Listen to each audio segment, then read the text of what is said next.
নির্বাচন কমিশনের বিরুদ্ধে গুরুতর অভিযোগ তুলল ত্রিপুরা প্রদেশ কংগ্রেস। নির্বাচনকে প্রহসনে পরিণত করতে কেন্দ্রীয় সরকার গোটা দেশের নির্বাচন কমিশনকে ব্যবহার করে এসআইআর চালু করেছে বলে অভিযোগ তুললেন ত্রিপুরা প্রদেশ কংগ্রেসের মুখপাত্র।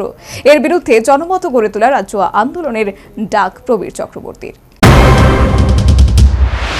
কার্যত বিহার বিধানসভা নির্বাচনের আগে সে রাজ্যে বিশেষ নিবিড় সংশোধনী তথা এসআইআর চালু করেছে নির্বাচন কমিশন। পাশাপাশি অন্যান্য রাজ্যসমূহ এসআইআর চালু করার ব্যাপারে নির্বাচন কমিশন সক্রিয় বলে সংশ্লিষ্ট বিশেষজ্ঞ মহলের অভিমত। ইতিমধ্যে এসআইআর এর বিরোধিতায় নেমেছে সর্বভারতীয় কংগ্রেস সহ অন্যান্য বিরোধী দলসমূহ। রাজ্য এসআইআর এর বিরুদ্ধাচরণ আছড়ে পড়ল।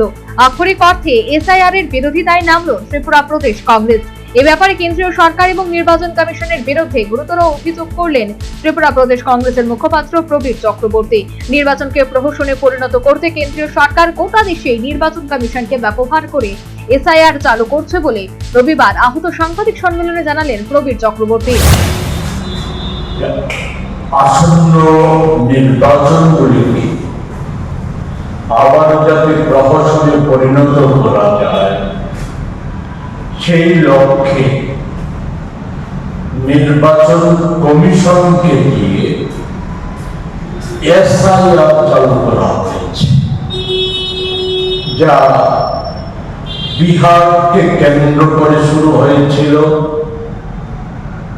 কেন্দ্রীয় সরকার, বিজেপি, নির্বাচন কমিশন এই ত্রয়ীর ঘোষণা হচ্ছে এটা ক্রমশ সারা দেশে এটা কার্যকরী হবে।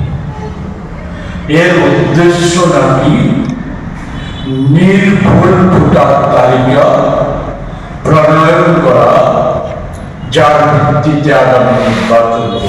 এসআইআর এর কারণে বিহারে ৬২ লক্ষ ভোটার প্রাথমিক তালিকা থেকে বাদ পড়েছে বলে জানিয়ে এ ব্যাপারে কংগ্রেসের ডিজিটাল ভোটার লিস্ট করার দাবি উপেক্ষা করা হয়েছে বলেও তিনি সাংবাদিকদের জানান। প্রাথমিকভাবে যে তথ্য বেরিয়ে এসেছে ৬৫ লক্ষ ভোটার যে প্রাথমিক তালিকা তার থেকে নাকি বাদ পড়েছে। এক্ষেত্রেও ডিজিটাল ভোটার লিস্ট দেওয়ার দাবি কংগ্রেসের পক্ষ থেকে, জাতীয় কংগ্রেসের পক্ষ থেকে করা হয়েছিল। এই সমস্ত কিছু উপেক্ষা করা হচ্ছে। এই সময়ে এসআইআর নিয়ে আমাদের বিজেপি বিরোধী সব কয়টা দল পার্লামেন্টে বিষয়টা নিয়ে যখন আলোচনার দাবি জানাচ্ছে, সেই সময়ে বিজেপি নেতৃত্বাধীন সরকার একে উপেক্ষা করে এক এক সময় এক এক ধরনের বক্তব্য। এসআইআর এর ব্যাপারে এ পর্যন্ত যে সমস্ত তথ্য উঠে এসেছে এই সমস্ত তথ্য প্রাথমিক বলে তিনি সাংবাদিকদের জানান। এই ক্ষেত্রে নির্বাচন কমিশনের আচরণ সংবিধান বিরোধী এবং গোটা দেশের পাশাপাশি জনমত গড়ে তুলে রাজ্যে প্রদেশ কংগ্রেস আন্দোলনে নামবে বলে হুঁশিয়ারি দিলেন প্রদেশ কংগ্রেসের মুখপাত্র প্রবীর চক্রবর্তী। এই যে তথ্যগুলি আজকে উঠে এসেছে এগুলি প্রাথমিক তথ্য।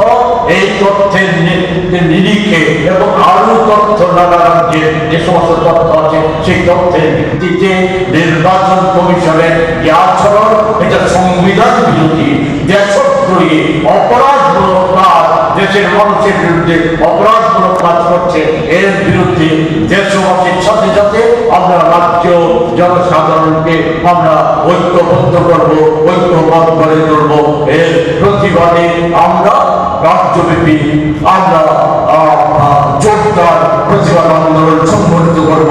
আগামী দিনে এই সমস্ত অসদুপায়, সেই অসদুপায় রক্ষার জন্য আমরা কার্যকরী ব্যবস্থা গ্রহণ করার জন্য দাবি জানাবো।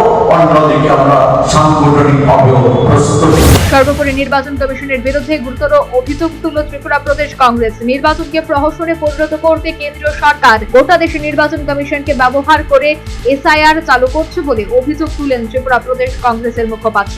এর বিরুদ্ধে গোটা দেশের পাশাপাশি রাজ্যেও ত্রিপুরা প্রদেশ কংগ্রেস আন্দোলনে নামবে বলে হুঁশিয়ারি দিলেন প্রদেশ কংগ্রেসের মুখপাত্র Prabir Chakraborty. Bureau report, news vanguard.